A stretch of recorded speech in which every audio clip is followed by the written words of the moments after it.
Awesome. So yeah, guys, I guess we have a couple of minutes to wait.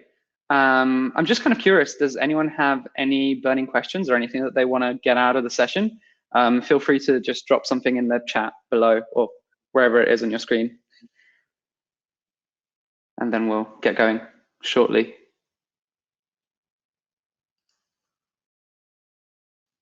Actually, in the meantime, I shall share my screen.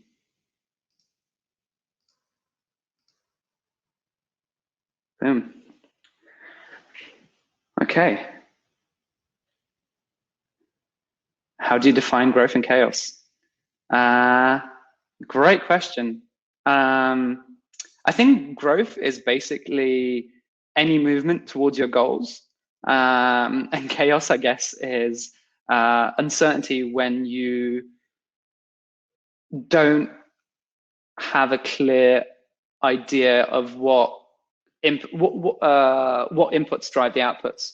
So I think a lot of times in like sort of chaotic situations, we feel like we don't know what to do because we don't know what impact and what effect everything is going to have. So I guess with some of the startups that I've been working recently in terms of kind of like marketing and growth, it's been really challenging because all the traditional sales tactics that they've been using up until now have basically been thrown completely out the window.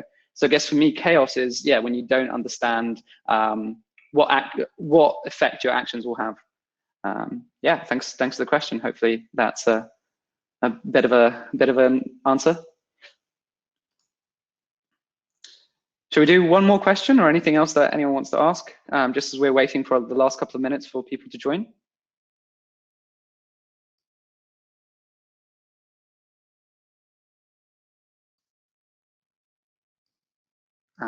Okay. Jonathan, great question. I'm actually going to cover a bit of that in my presentation, but as I'm going through it, if it doesn't feel like I'm giving you a good answer, please just jump back in and I'll sort of cover that. But yeah, guys, without any further ado, I'm going to jump straight into it. Then I think we've kind of waited enough. And thank you for joining me in this session. So yeah, this session is all about turning chaos into growth. And yeah, it actually took me a while to find this image, but I'm quite proud of it. I think you know, a lighthouse in the middle of a turbulent sea just kind of seems to resonate what we're going to talk about today. Okay, so jumping straight into it, I guess the goals of this workshop is really, I'm hoping that you'll be able to leave more confident about this being a great opportunity for you and your company to grow.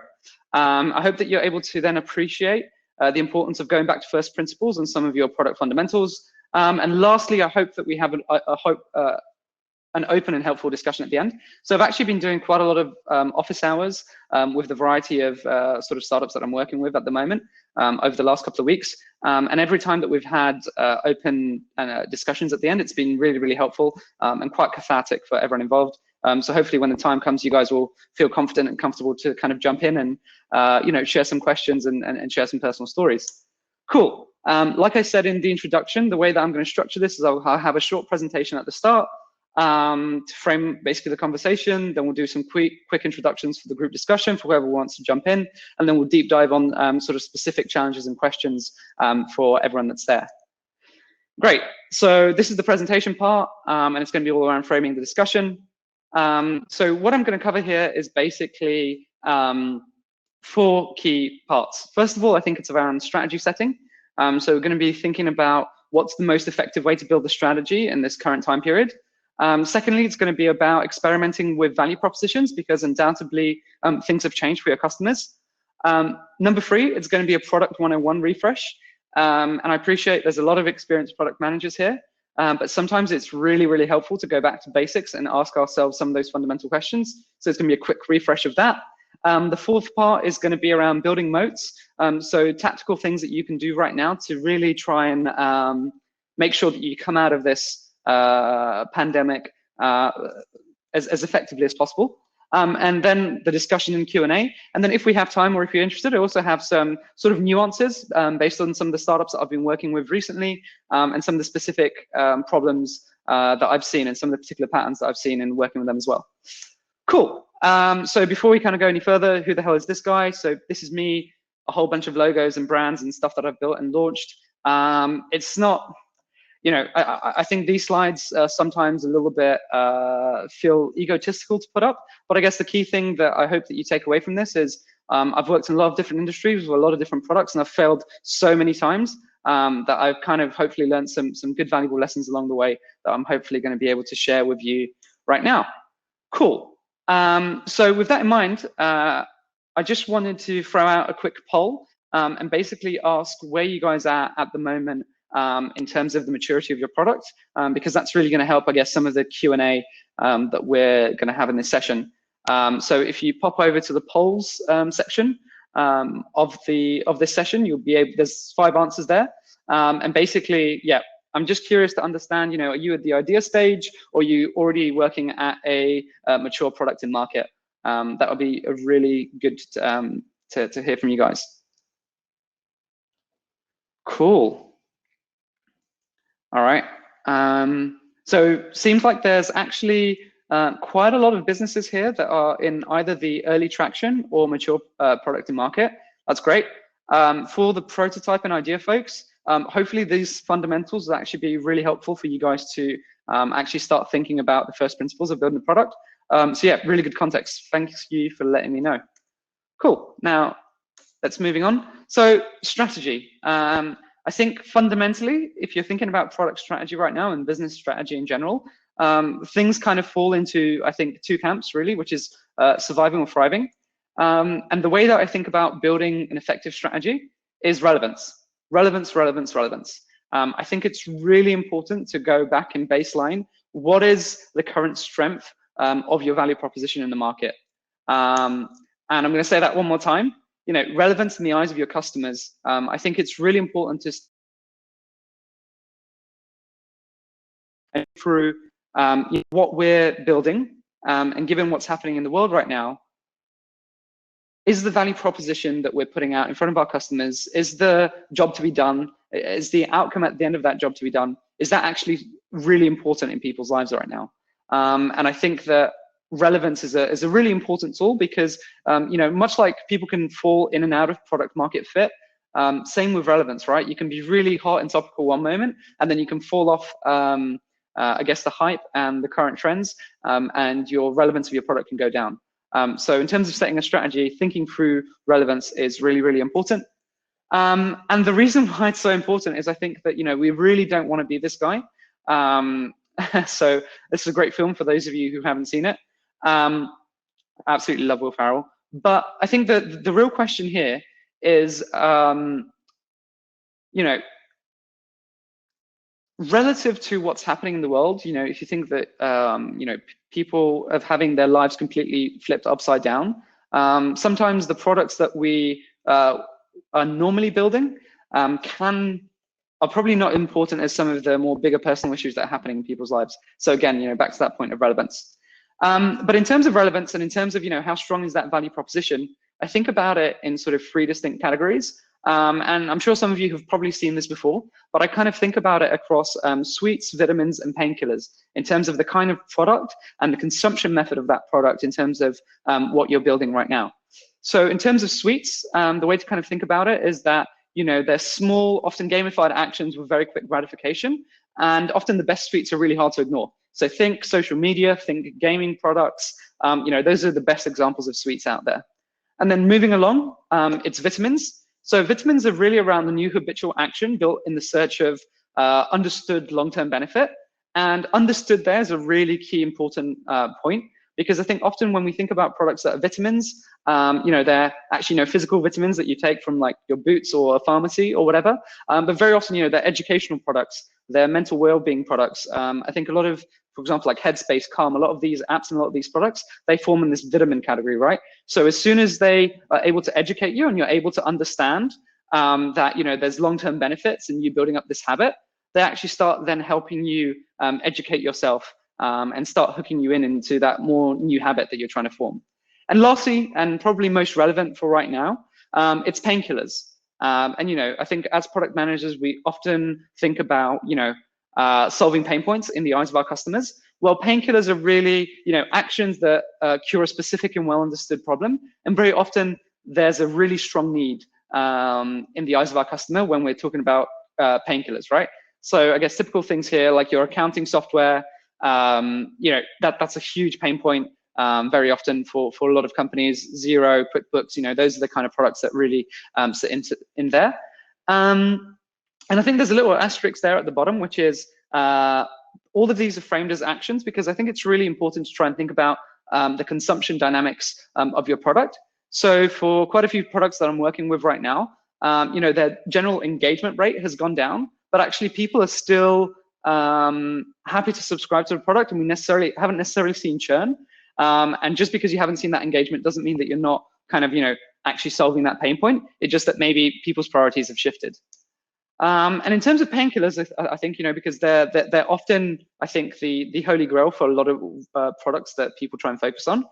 There's obviously a range of different pains that we have, right? So on one side, you could be curing a headache, and on the other, you could be curing cancer.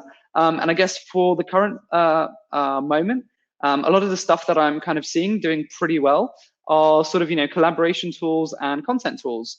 So we have more times on our hands, so we want to consume more content. And also, we're more remote, therefore we want to try and collaborate more with our peers. So, there's a lot of whiteboard tools like Mural and Miro right now that are seeing a skyrocket in terms of the usage they're getting, and people just kind of adjusting to this new way of working. And on the other side, as I'm sure some of you have probably, followed the stock market and what's happening with Zoom and Slack, the usage that they've seen has absolutely skyrocketed. Although I think that actually Microsoft Teams is almost 10 times the size of Slack right now, which is probably a conversation for a different time. But really right now, I think for many products and many businesses out there, the focus is really around, solving those difficult problems. And it's usually around communication and alignment, and it's usually around cost. Cool. So in summary, when you kind of put all that, basically the two extremes. Either on one side you have a low relevance product, or on the other you have a high relevance. And if you have a low relevance product in the current market, I think the best thing that you can really try and do is grow the bottom of your funnel. So really focus on retention, then figure out what are the mid to long term items in your roadmap that are really going to help excite your customers, that are really going to help make it new features that new potential customers, once the market's open, are going to be really valuable. And really this is all about laying that foundation and laying that ramp. So as soon as the world restarts again, you can be the first one out the door and try and eat that market share and capture more of the market and more customers. But on the other side, if you're in one of those products that is really, really relevant right now, then I think it's really around trying to land grab as much as possible. If you don't have a retention or operational problem, and focus some effort on those long-term projects that are going to pay dividends in maybe 6 to 9 months' time. And I guess, what I said in parentheses there, if you don't have a retention problem. So I think right now, every single sort of health and wellness app that I've seen, so from Peloton to ClassPass to, this whole category of health and wellness, everyone is doing 1, 2, 3 month trials, which actually works quite well for purely digital products because the relative sort of marginal cost of bringing on new customers is actually pretty small. But I've also seen a lot of other products where they actually have a big operational cost and they don't necessarily have much retention. And so all these customers that they're acquiring are actually costing them a lot of money to serve. And they're not really sure if they're going to be able to actually keep them once everything reshifts. So again, hopefully this is a really useful way to kind of like think and frame your thinking around where you should be focusing now, depending on how relevant your value proposition is in the market. Cool. So again, would be really useful just in terms of now in the Q&A, there's another poll that Guyson was just about to launch. Would really understand how relevant your product currently is in the market. So have you completely been turned offline or are you skyrocketing or somewhere in between? When you get a chance, would love for you to kind of like fill out that poll and we can have an interesting chat about it at the end. Cool. With that in mind, experiment, right? And I think that, speaking about value proposition, the fact that everything has changed, with many teams that I'm working with at the moment, and even with myself in my own personal life, right? It's all about chopping those costs down and trying to keep things as lean as possible. Because especially if you're working in early stage VC-backed businesses, you're really thinking about your burn rate and you're really thinking about, how much cash do you have in the bank and how long is that runway? So yeah, that's really important. So when you think about it from the perspective of your customers, their lives and their businesses have fundamentally been changed. So, the way that they operate, just in terms of their physical location, where they're based, how their, logistics and how their supply chain works, their budgets, even how they make decisions has probably completely changed. Therefore, in all the different ways that you interact and sell with them, this is going to have a big, big impact in terms of how they're interacting potentially with the product that you're serving. So 3 important questions to ask, maybe just to kind of, again, go back to basics and really think about that relevance and that value proposition is, does my product solve one of the new problems that my customers are facing in this new world order? Can I adapt my product or value prop to solve a problem that they now have? And can I review new and old market segments who might be more willing to talk with me now? So I think, again, those 3 questions are, with the teams that I've worked with and the product managers that I've worked with, really important, again, just to kind of go back and assess some of those hypotheses and some of the things that we thought we knew a couple of months ago, and just really, try and be rigorous in terms of whether they still stand. And ultimately, again, it's really around going back in terms of product market fit, trying to find that winning combination, right? So on one side, you've got the market, so all the different audiences that you could be targeting. And on the other side, you've got the value, all the different benefits that you're trying to serve. And it's about trying to, refine that value proposition, So before, maybe you were targeting, fellow product managers with one particular value proposition and benefit. Maybe right now, actually, it'd be much better to go after the head of engineering because this other benefit is actually much more prominent. So, again, going back to first principles and really trying to think about, audiences, your demographics, and what's the value proposition that you're putting forward. This is a really good time to step back and kind of like do that assessment, right? So, in terms of benefits, are we saving time? Are we saving money? Is it about convenience? Is it about, prestige?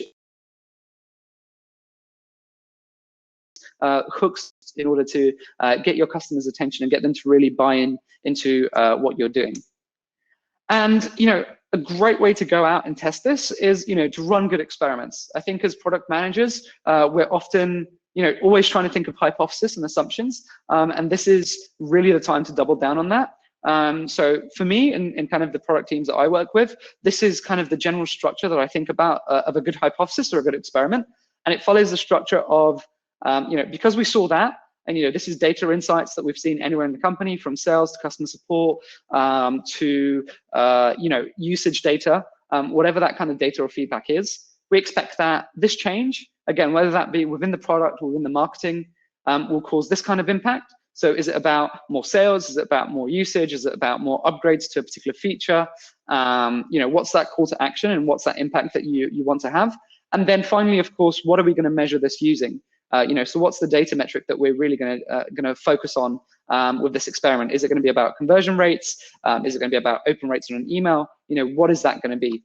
And one really important thing that I realize is missing on this slide, of course, is that all good experiments have a time frame. Just as how we have a 1 or 2 week sprint, or maybe even longer.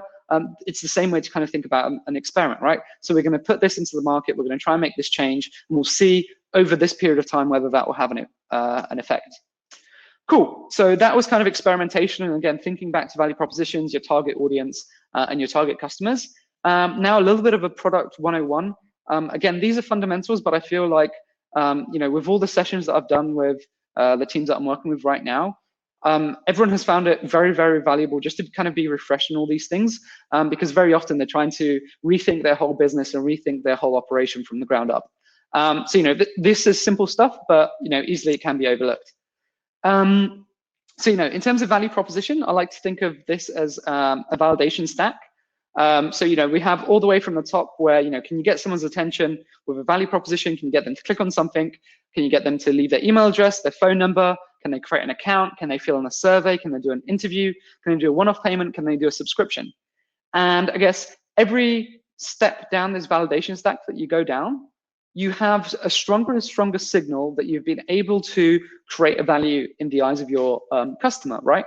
Obviously, the hallmark of this is, repeat customers and repeat payments, because that's really where a lot of us want to get to in terms of loyalty. But very often in terms of quick experiments, it's hard to get there, right? It's hard in a week or two to launch a completely new feature and see if you can monetize it, or completely pivot your product and see if people are going to have a willingness to pay. But there's some validation steps before that, that might be a really good signal that you're onto a winner and you found something that really resonates with your audience at the moment. And then, again, 101, this is like the traditional product delivery kind of flow, I guess, for many teams out there. So, we're going to think about a particular feature or a particular new use case. We're going to wireframe it. We're going to have a couple of different iterations. We're going to pick the ones that we really like. We maybe do some user research around it, high fidelity prototypes, develop, test, deploy, launch. And only once it's launched, really, that's when we have the value created in the eyes of our customers. But I think this is a really good reminder that when you're doing product discovery, you're kind of operating right at that bottom, right? So when you're doing product discovery, you're really testing, before we do any of that, can we actually ascertain that people care about this? Can we actually make sure that the value that we're planning to create is going to be useful in the eyes of our customer? And again, in terms of that validation stack, in terms of value propositions, value creation, some really quick, simple tests that you can do right now. On the value proposition side, you can do ads on social media and get people to sign up using forms. You can build landing pages. You can do smoke screens. You could LinkedIn or Instagram direct message potential influencers or people in your target segment to see if certain value propositions resonate with them. You can find community forums. You could send out surveys. You can do end of action feedback at the end of your customer flow, which is great. If any of you are on this product called Lunch Club, they have this amazing thing, which is basically every week you sign up to chat to new people. And I've really enjoyed that, especially during the lockdown, just to go out there and network again. But at the end of every week sign up, they ask a little question around product development. They ask stuff with, would you be happy to speak to people that are in a different city? Are you happy to use Zoom instead of Google Hangouts? That's kind of what I mean by end of action feedback. On the other side, value creation. Really, do you have to build a technical product for it, or can you actually do a lot of human concierge in the background? Can you use something like Zapier to plug and play a bunch of different APIs, again, before you throw it over to your engineer? Engage with it? Can you do some worksheets or some forms that people can sign up for? Can you do some free consulting or a webinar to sort of gauge interest? Can you outsource your AI? Can you find a team in Bangalore or the Philippines or one of these kind of like big low-cost hubs that is able to deliver some of the work for you that is otherwise branded as artificial intelligence, and can actually maybe use something like Webflow or Wix to create a new website to try and test some value creation there. Cool. Off the back of that, I guess like one really good thing to know about testing right now is that Facebook usage is, yeah, Tom, of course, like I can share the Lunch Club product at the end. So Facebook usage is up 40% in the last 4 weeks. People are scrolling much more than ever. They have more free time on their hands. And I think that a lot of big companies have actually cut a lot of their marketing spend right now. So if you think about doing A/B tests and testing value propositions on social media, now's probably a really interesting time just to get some early signals without much spend. And again, in terms of product 101, like, be a pirate, really focus on your funnel, from awareness, acquisition, activation, retention, revenues, referrals. What does that mean for your product? How do you define each one of those steps? I think now more than ever, as teams are distributed and working remotely, when I speak to people, I speak to a CTO and I speak to the head of product, and actually they have slightly different interpretation of what an activated user is. Oh, an activated user is someone who's created an account. Oh no, an activated user is someone who's gone through the onboarding flow as well. I think as we're going remote, sometimes these little misunderstandings and nuances in terms of definitions of what part of the funnel we're working on or optimizing can really have quite big consequences. So again, be a pirate, define that funnel. I think it's going to be super, super helpful. Cool. So hopefully that was a lot of fundamentals and hopefully a really good refresh in terms of some of the things that you can do right now to try and, step away from this uncertainty and get a hold of the situation. But I think one thing that's really, really important right now is actually leadership, particularly for us as a product community. I think it's a really good chance for us to stand up and lead from the front and really showcase to our peers and showcase to our collective teams what product is all about. And what product all is about, I think, is it has 5 pillars. It's about customer centricity. It's about aligning teams and resources. It's about managing risks and assumptions. It's about strategy and prioritization. It's about running a process, right? So I think that now more than ever is a really good opportunity for us as product managers to step into our teams and actually just really try and be a strong advocate and asking the hard questions around some of these, right?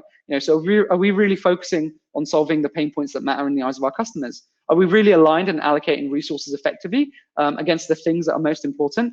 Are we really thinking about all the right risks and assumptions that we currently have, and are we testing them systematically from the biggest risks and assumptions down to the least? Are we being really strategic around what's happening in the market, and are we prioritizing against that? And I think more than ever, given everything that we've talked about in the call right now, as a product person, very often we're charged with being the custodian of the sprints and running that process. So this is a really good opportunity to actually fine tune and help people have a little bit of structure and framework in terms of what they should expect in terms of a given sprint. Because I think now more than ever, we're looking for certainty, and we're looking for a little bit of framing and structure around what we should be doing. And I think a good product process gives people a lot of confidence that they're spending their time on the right things in the right way. And people just tend to have a lot more certainty when there's like a clear process to be followed. And lastly, from me, I think it's around building moats. So when I say moat, I think this is like the mid to long-term stuff in your roadmap. So, your 6 to 9 month projects. This is, long-term bets for a stronger business.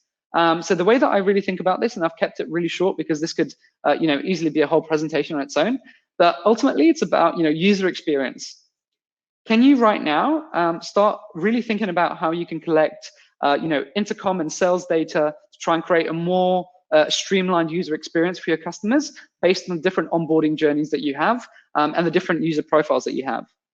Can you really ramp up your customer support, right? So again, I don't know why I'm mentioning Intercom twice in a row. I quite like that product. But in terms of customer support, there's a lot of data that you can put into that can help customers either do self-service, or you can make sure that you're actually getting a better understanding. Yeah, thanks, Jeff. You're getting more understanding around, what happened when this customer had a problem, right? So how can you draw in some of that product data or insights into your customer support and be more helpful at that first touch point that you have with customer support? Because keep in mind that very often, the only human interaction that customer, the product manager, even though as a product manager, you're probably doing user interviews, you probably have more users than you can ever go through. So customer support is usually that face-to-face interaction that sometimes really gets overlooked. Data insights, so I think we all have really big visions of all the different things that we can be tracking, but how can we actually lay some of that engineering foundations, go through that backlog, and really think about some strategic things that we could try and dig out from how people use our product to try and be more confident with some of the bets that we're making in the future. And at the end, of course, automation and operational efficiencies. I think very often, we're trying to, at least in the last couple of months for me, trying to balance sales kind of like priorities and engineering priorities. And a lot of times I think just because the products I've been working with have been quite sales driven, engineering has had a huge backlog. This is now a really good time for you to actually implement some tools and review some processes that can really help you scale and move faster and be more agile, again, once the world resumes, and hopefully you'll be in a stronger place. Cool. That was a really, really quick run through, or hopefully a really quick run through from me. And I hope this has all been hopefully quite useful, tactical and strategic information that you guys can take within your businesses, within your products. But what I'd really love to do now is just, open up the discussion, get some of you to join and sort of, just have an open conversation about some of the product challenges that you're having right now. And maybe we can find some interesting ideas and potential solutions. I would like some help to understand how to invite people to join in this.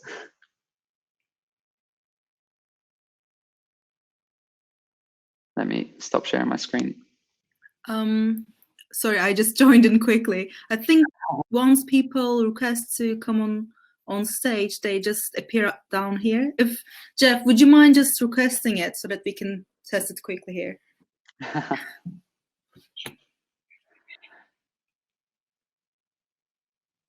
Yeah, this is all an experiment, folks. Yeah, so.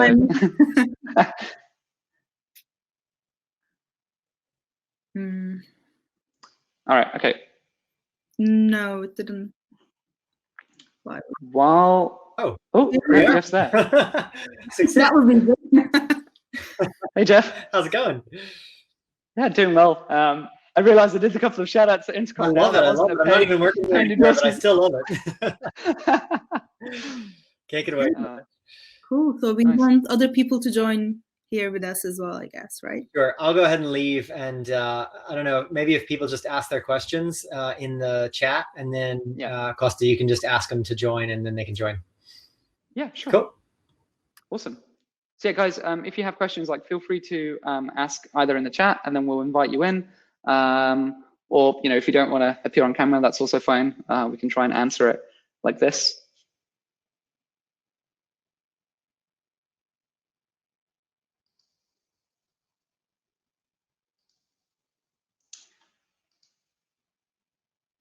Okay.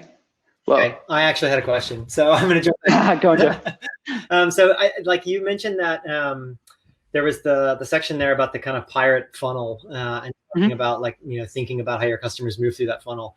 Do you find that with the businesses you work with that ends up being kind of a key long-term metric that the business watches? Yeah, so I guess I find that, as companies grow, what ends up happening is that different teams and different product managers start inherently, in one way or another, owning different parts of the funnel. Right. So either they're working on onboarding, or they're working on retention, or they're working on growth. So it's really together with the marketing team, how do we get more of the right people in? And I find that very often, I think it's helpful to just really across the company make sure that we all have the same understanding of what each step of the funnel means, and how it's actually defined in our product, right? Because even sometimes, I've seen it in companies where the marketing team use one analytics software and they've tagged a conversion in one way, and then the product team uses Mixpanel or Kissmetrics or something like that, and they've tagged a conversion in a different way. And then all of a sudden you're sitting there in the meeting, it's like, oh, we have this many conversions. No, we have this many conversions. Right.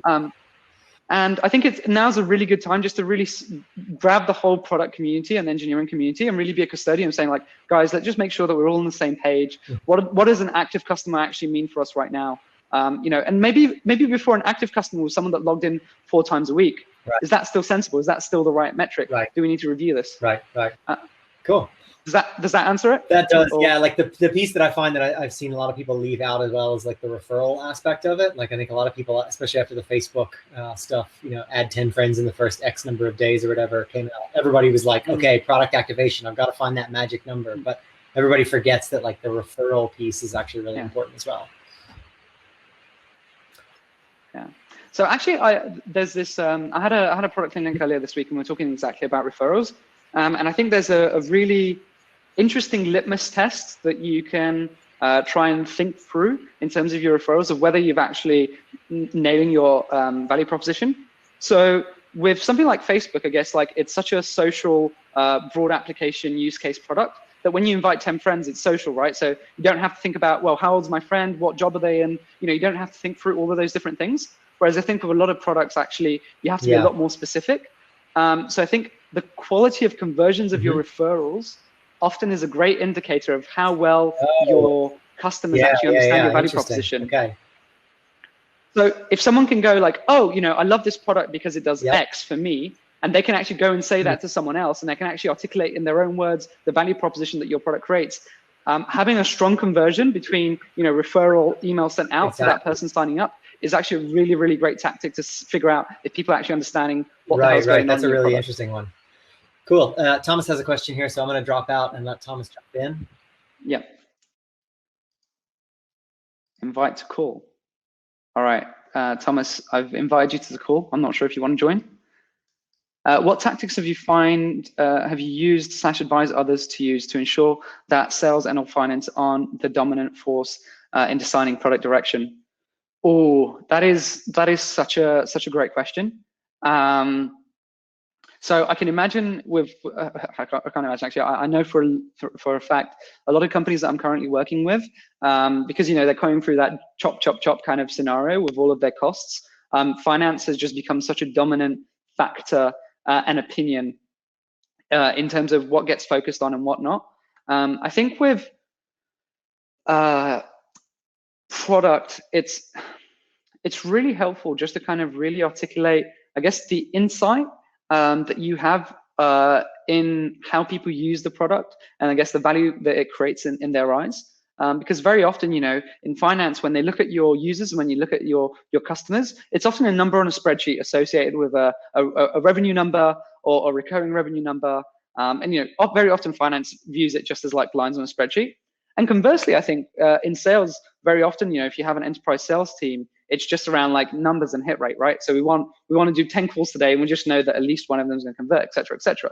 So in many ways, I think both sales and finance, to some extent, sales much less than finance, are used to thinking about users and customers from a point of view of numbers. Whereas I think product, we really, if we're customer-centric and customer-led, very often we can bring in that qualitative data that very often not many other people have, right? So it's like, oh, we onboarded this user, we did this interview, and this is what they said. And I think that very often, actually, the best teams that I work with have a really close collaboration between sales and product, because it's a virtual cycle in terms of, this is what we're talking about and this is what resonates at the top of the funnel. And then further on down the funnel, like once someone signs up, it's like, oh, okay, so, this is what people are actually using and this is what they're saying once they're into the product. So being able to kind of have that top of funnel and bottom of funnel communication, I think is a really, really good collaboration, because very often as well, you want to be careful about what your sales and marketing team is doing in order to drive users to your product. Because if they're setting the wrong expectations, if they're putting out the wrong messaging, and your product fundamentally doesn't deliver those values, you can bring people on board and spend a lot of money on acquisition, but then churn is going to skyrocket. So really, I think it's just, as a product manager, being able to kind of step in and talk about, the qualitative angle of customers and also the lifetime value and the retention, I think are two really useful tools that often are underrepresented in sales and finance. Does that help answer your question, Thomas? Is there anything else on that point? Cool. All right. Well, guys, I guess I've got two options here for the time that we have left. Either we can try and answer some more questions, or I've got a couple of extra kind of like tips and tricks and nuances at the end of my presentation that I kind of had in case there weren't any questions. So yeah, let me know if you want to see the tips and tricks, or, oh, we've got a question. Cool. How do you stay focused and not derailed by the workflow and you? Actually, sorry, Elise, let me just invite you to the call. If you want to join, please feel free. It's a little bit lonely on stage. But anyway, how do you stay focused and not get derailed by other work thrown at you? I'm keen to go back to first principles. Oh, asked to join. Guys, and would you be able, or Jeff, would you be able to help out here?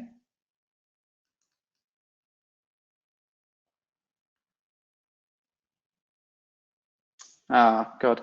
All right, let me try. Sorry, guys. Oh, so 1 second.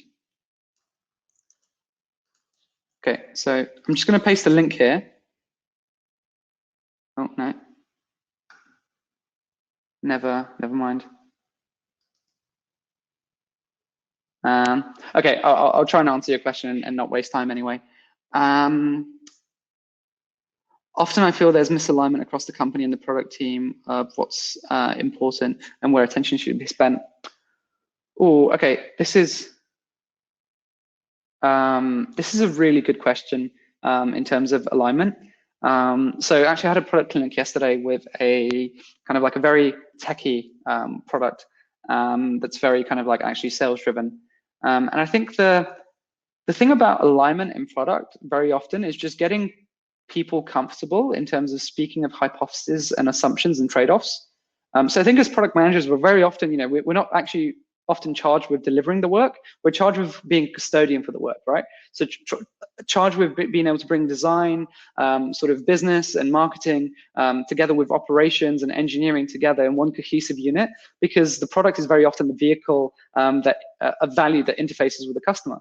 And very often what I find is that, great product managers have this ability to be able to just help think out loud what's going through in their minds in terms of how they're making decisions. So really being able to kind of go and think through, okay, guys, so, if we choose that to go down this road, we're naturally compromising on X, Y, Z, and we're optimizing for, A, B, C. Or alternatively, it's like, oh, well, this sounds like a great idea, but, how confident are you on that? Is it on a level of like 1 to 10, where 1 is, it's your gut intuition, it's something that you think needs to be done, versus 10, we've got loads of quantitative and qualitative data. Where are we right now? And I think just being able to like think out loud in terms of, as a product manager, how you think about, those hypotheses, those experiments, those assumptions, really, I think a lot of the time helps people understand I guess, firstly, the role of the product manager, but secondly, also just really thinking through how you prioritize and how you make decisions. It's a difficult question, but I hope that kind of at least gives some food for thought. Cool. Any more questions, or shall I go back to the slides for the little bit of time that we have left?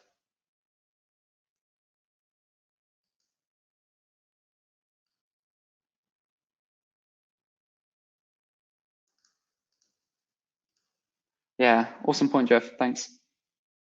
All right, in that case, I'm just going to share my screen and just go through some nuances there. Okay, cool. And if any questions come up, please jump in. Oh, cool. That's a thank you slide. I'll come back to that. Nuances. So some devils in the detail here. So I think right now, if we're thinking about experimentation, and I think especially going back to first principles, it's really useful to think about it as home runs only. So we want really polarizing kind of data to know whether this is a home run or it's going to be a complete strikeout. And I think it's really useful in this particular time because we're resource constrained and because maybe some of our team is on furlough and our budgets have been cut. We're really looking for the things that are going to make a step change. So very often, I think we can get into the business as usual of doing tiny optimizations and tiny enhancements. I think right now is a really good time to just basically step back and say, is this going to have the 20, 30, 40, if not 10x kind of like impact that we're hoping to have? And how do we really prioritize the things that we think are going to have a really big jump? Because like now's the time to actually try and focus on that. And again, like polarity is good. I think sometimes as product managers, we attach our own identity to what customers say about our product. And that's something that for me personally has been something that I've battled with for many years. And I think I'm still not very good at it. But actually having a customer saying that they hate something is really powerful. Because there's two possible answers that are really good when you're trying something new. Either you want people to love it or you want people to hate it. The closer you are to the middle, the less actionable that like a vanilla to a feature that you've tried to ship or a new value proposition that you're testing out. What do you do with that? Again, to the previous point, you're really looking for those home runs. And sometimes those are negative, sometimes those are positive. But again, like polarity is actually good. And it's helpful to be reminded of that and try and embrace that as much as possible. Because if someone doesn't like something and they strongly don't like it, it's a really good indication that either this is the wrong target segment or we've done the wrong thing for our customers. Cool. Engagement can be a false economy. So this is some Statista online traffic from some industries at the end of March. So there's a lot of industries here that are seeing a huge downward trend and a big upward trend. But again, I think this is a really good time to really focus on those first principles and really think about that funnel. So is now a really good, important time to care about getting lots of engagement at the top of the funnel, or actually is the thing that really matters you to kind of get conversions. And I think very often, when we look at our dashboards and we're seeing like a huge spike in traffic or we're seeing a huge reduction in traffic, is that actually the right signal to be focusing on now? Is it more important to look further down the funnel? Or is it actually, yeah, really important? We're having lots of traffic. We need to actually optimize some of those fine-tunements that we need on our landing page. Cool. Talent strategy. Yeah, so this is one of my favorite NBA gifs for the sports fans out there. But anyway, I think this is a really good time to think about hiring, firing, and really how you help some of your best employees step up and really take leadership, take more responsibility. And I think that, the best teams that I've worked with, a lot of the times they've been formed in the trenches of really difficult periods. So when we've had a really tight deadline to ship something, or where we've had a really difficult technical challenge, and we've all come together as a team to really, drive forward and find a good outcome. And I think, for many of us that are working in slightly larger companies, right now, there's a lot of extra talent that's out on the market and potentially at a good discount. So maybe this is really a good time for you to go out to the market and actually build up some of your reserves and some of your and find some more talent.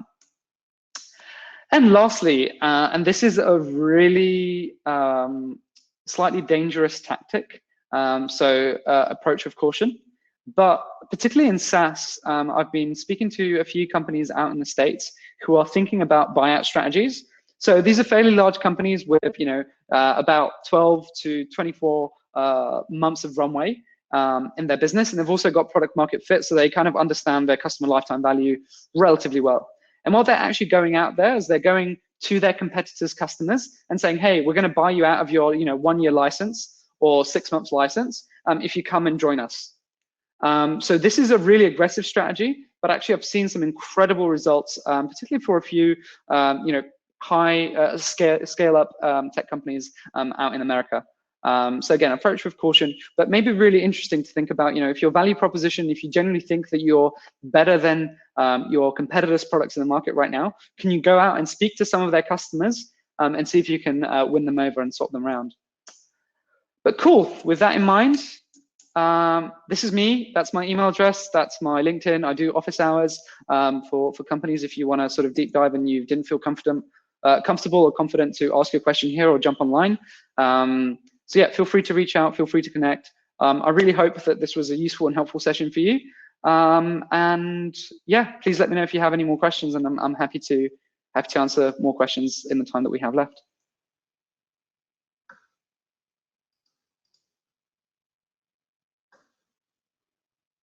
Okay, this feels strange now. I feel like I've finished the presentation twice.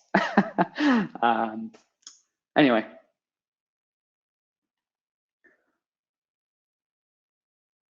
Can you expand on the layoff tracker?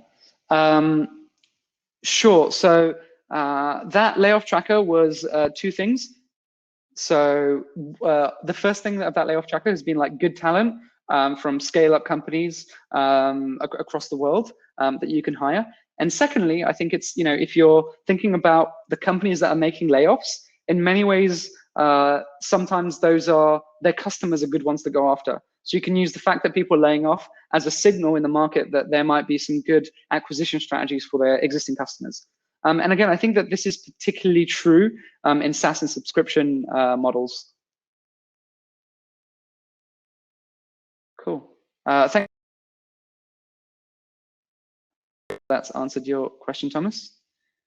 Cool, guys. So yeah, thank you very much for tuning in, and I look forward to speaking with you all and seeing you in a networking session soon, and hopefully in the real world at some point in the distant future as well. Thank you very much. Adios.